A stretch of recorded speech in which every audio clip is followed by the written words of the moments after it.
بسم الله الرحمن الرحيم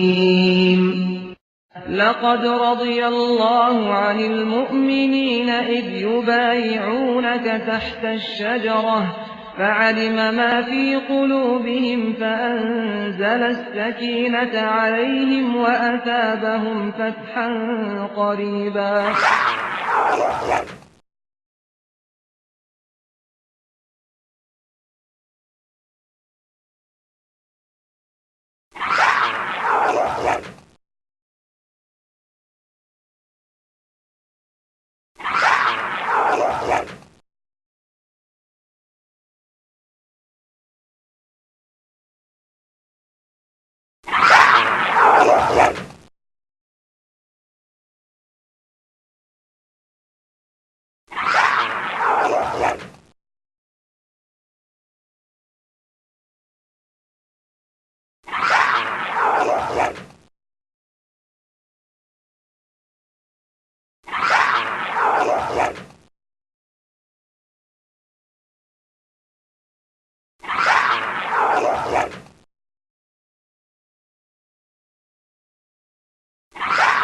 إن الحمد لله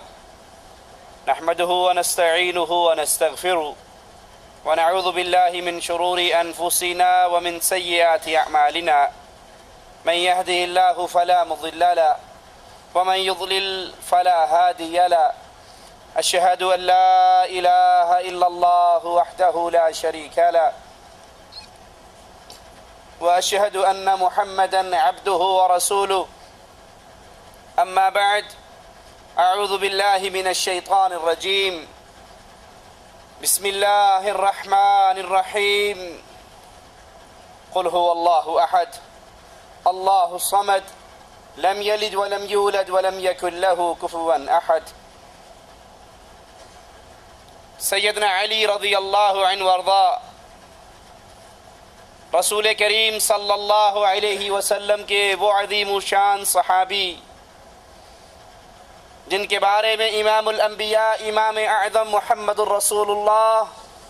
صلی اللہ علیہ وسلم نے فرمایا تھا، اے علی میرا تمہارے ساتھ رشتہ، میری تمہارے ساتھ نسبت، تم میرے نزدیک ایسے ہو جیسے موسیٰ علیہ السلام کے نزدیک ہارون علیہ السلام تھے۔ ہاں ایک فرق ہے کہ موسیٰ علیہ السلام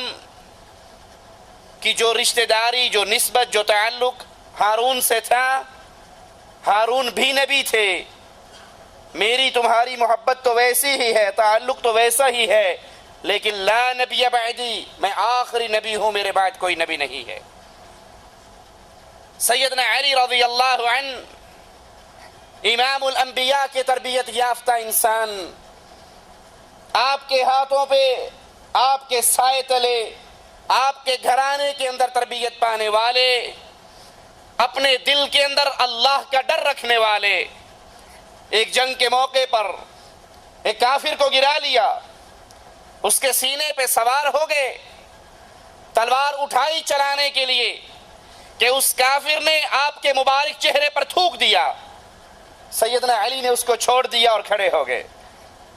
کہنے والے نے کہا آپ تو اس پہ قابو پا چکے تھے، پھر اپنی تلوار کو کیوں روک لیا؟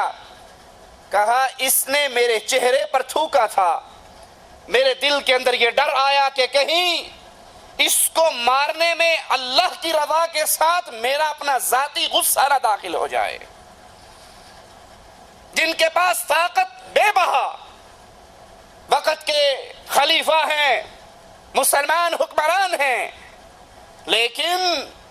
اپنی طاقتوں کو کبھی اپنی ذات کے لیے استعمال نہ کیا سیدنا علی نے رضی اللہ عنہ وارضا۔ ان کی ذرہ گم گئی، بازار میں دیکھتے ہیں کہ یہودی کے پاس نظر آتی ہے، اور اس یہودی سے کہتے ہیں یہ تو میری ہے، گم ہو گئی تھی، آج تمہارے پاس نظر آئی ہے۔ وہ کہنے لگا نہیں یہ تو میری ہے۔ اب یہ وقت کے مسلمان حاکم ہیں، چاہے تو چھین لیں، چاہے تو اس کو گرفتار کروا دیں، طاقت ان کے ہاتھ میں ہے، حکومت ان کے ہاتھ میں ہے، لیکن یہ اسلام کا عملی نمونہ پیش کرنے والے کہتے ہیں اچھا آؤ پھر اپنے اختلاف کو عدالت کے دروازے پہ لے جاتے ہیں اور قاضی سے فیصلہ کرواتے ہیں۔ قاضی شرح کی عدالت میں گئے، کہا یہ زرہ میری تھی، گم گئی تھی، آج اس کے پاس مجھے نظر آئی، یہ میری ہے،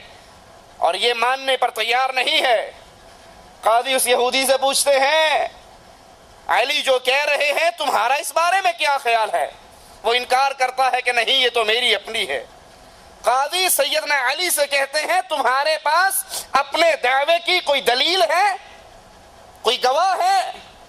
کہا ہاں، میرا بیٹا گواہی دینے کے لیے تیار ہے اور میرا غلام گواہی دینے کے لیے تیار ہے۔ گواہ کون لا رہا ہے؟ جو خلیفۃ المسلمین ہے۔ گواہ کون لا رہا ہے؟ جس کے ہاتھ میں حکومت ہے۔ قاضی جواب میں کہتے ہیں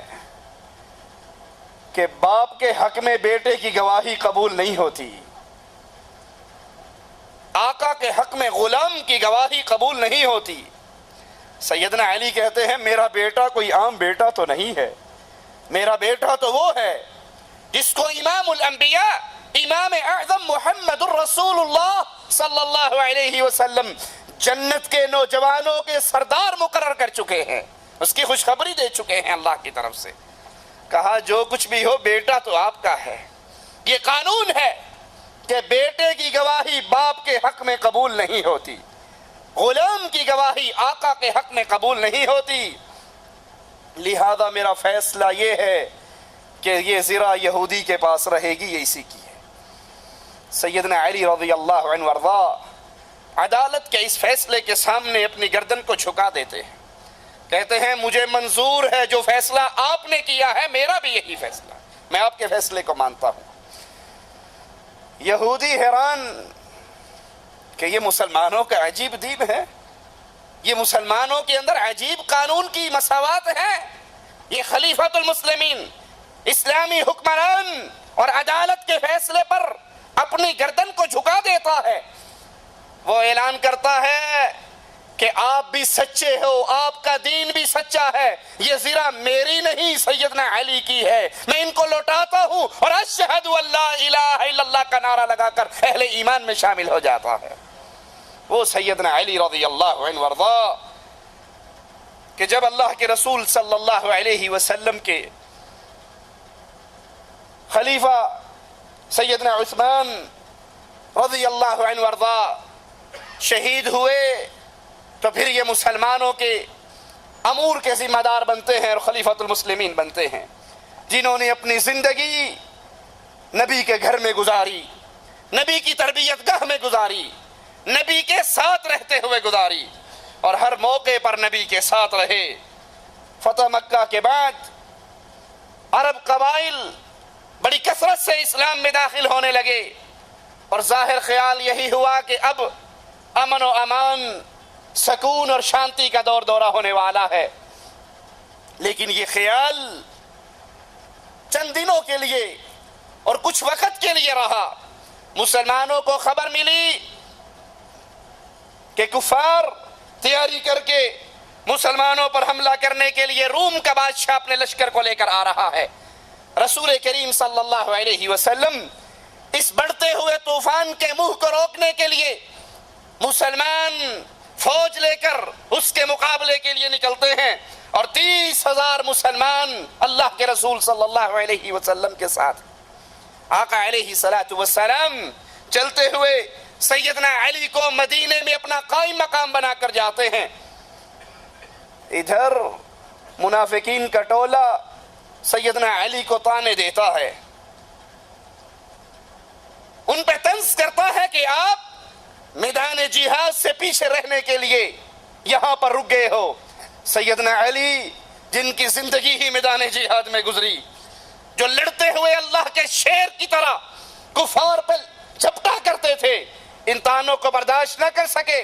اسلحے کو اپنے سینے پہ سجاتے ہیں، رسول کریم صلی اللہ علیہ وسلم کے پاس پہنچتے ہیں اور کہتے ہیں یا رسول اللہ صلی اللہ علیہ وسلم، آج تک ہر میدان کے اندر میں آپ کے ساتھ رہا، ہر میدان کے اندر میں نے مقابلہ کیا، لیکن آج پتہ نہیں کس وجہ سے مجھے آپ کا ساتھی بننے سے محروم رہا، میدان جہاد میں آپ کے ساتھ نہ آیا۔ اللہ کے رسول صلی اللہ علیہ وسلم حضرت علی کے جذبات کو سمجھتے ہیں اور محبت سے علی کی طرف دیکھ کر کہتے ہیں، علی کیا تم اس بات سے راضی نہیں ہو، کیا تم اس بات سے خوش نہیں ہو کہ میرا تمہارے ساتھ وہی تعلق ہے جو موسیٰ کو ہارون کے ساتھ تھا، جو موسیٰ علیہ السلام کو ہارون کے ساتھ تعلق تھا، وہی میرا تعلق تمہارے ساتھ ہے، لیکن میرے بعد نبی کوئی نہیں اور موسیٰ کے بعد ہارون بھی نبی تھے۔ سیدنا علی رسول کریم صلی اللہ علیہ وسلم کی یہ بات سن کر خوش ہو جاتے ہیں اور واپس مدینے آ کر نبی کی لگائی ہوئی ڈیوٹی کو پورا کرتے ہیں۔ یہ تبوک کا سفر ہے، اللہ کے رسول صلی اللہ علیہ وسلم واپس آ رہے اور واپس آ کر سیدنا خالد بن ولید رضی اللہ عنہ وارضا کو یمن کی طرف روانہ کرتے ہیں کہ قبیلے کو اسلام کی دعوت دے۔ سیدنا خالد وہاں پر پہنچتے ہیں لیکن یہ قبیلہ اسلام لانے کے لیے تیار نہیں ہوتا، واپس لوٹ آتے ہیں۔ رسول کریم صلی اللہ علیہ وسلم سیدنا علی کو روانہ کرتے ہیں اور قبیلہ ہمدان کی طرف ایک خط بھی ان کے ہاتھ میں دیتے ہیں۔ سیدنا علی رضی اللہ عنہ وارضا اس خط کو لے کر، اللہ کے نبی علیہ السلام کے اس پیغام کو لے کر یمن پہنچتے ہیں اور ان کے سامنے رسول کریم صلی اللہ علیہ وسلم کا پیغام ان کو پڑھ کر سناتے ہیں اور بڑے دل نشین انداز میں ان کے سامنے اسلام کی سچی اور سچی دعوت بھی پیش کرتے ہیں۔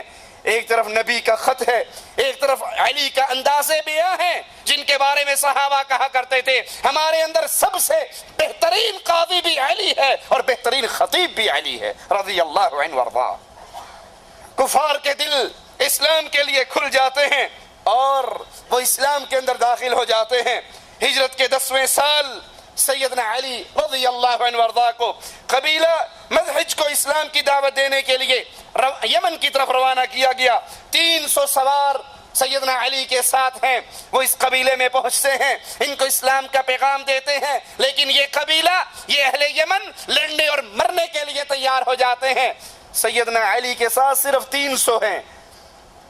آپ بھی اپنی صفوں کو سیدھا کر لیتے ہیں، اگرچہ تعداد تھوڑی ہے لیکن یہ نبی کریم صلی اللہ علیہ وسلم کے صحابہ، یہ آپ کے ساتھی، یہ آپ کے تربیت یافتہ جن کی نظریں تعداد پر نہیں ہوا کرتی، اللہ کی مدد پر ہوا کرتی۔ زبردست جنگ ہوتی ہے اور وہ کفار شکست کھاتے ہیں۔ ان کے قبیلے کا سردار سیدنا علی کے پاس آتا ہے اور آ کر مسلمان ہوتا ہے اور قبیلے کے کچھ اور لوگ بھی مسلمان ہوتے ہیں۔ رسول کریم صلی اللہ علیہ وسلم سیدنا علی کو 3 ماہ کے لیے اسی علاقے میں قاضی مقرر کرتے ہیں اور سیدنا علی یہاں پر رہ کر اپنے قول سے، اپنے فعل سے ان لوگوں کو اسلام کی دعوت دیتے ہیں۔ اسی سال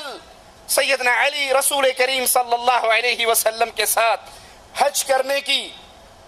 سعادت مندی بھی پاتے ہیں اور اللہ کے رسول صلی اللہ علیہ وسلم سیدنا علی کو قربانی کے اونٹوں کا گوشت تقسیم کرنے کی ذمہ داری دیتے ہیں اور یہ رسول کریم صلی اللہ علیہ وسلم کا پہلا اور آخری حج ہے۔ یہ حجۃ الوداع ہے۔ اس سے واپسی پر آقا علیہ السلام بیمار ہوئے اور ہجرت کے 11ویں سال اس دنیا سے رخصت ہو گئے۔ سیدنا علی نے دوسرے صحابہ کے ساتھ مل کر آپ کو غسل دیا اور پھر اسامہ بن زید، عبد الرحمن بن عوف اور فضل بن عباس کے ساتھ مل کر رسول کریم صلی اللہ علیہ وسلم کو قبر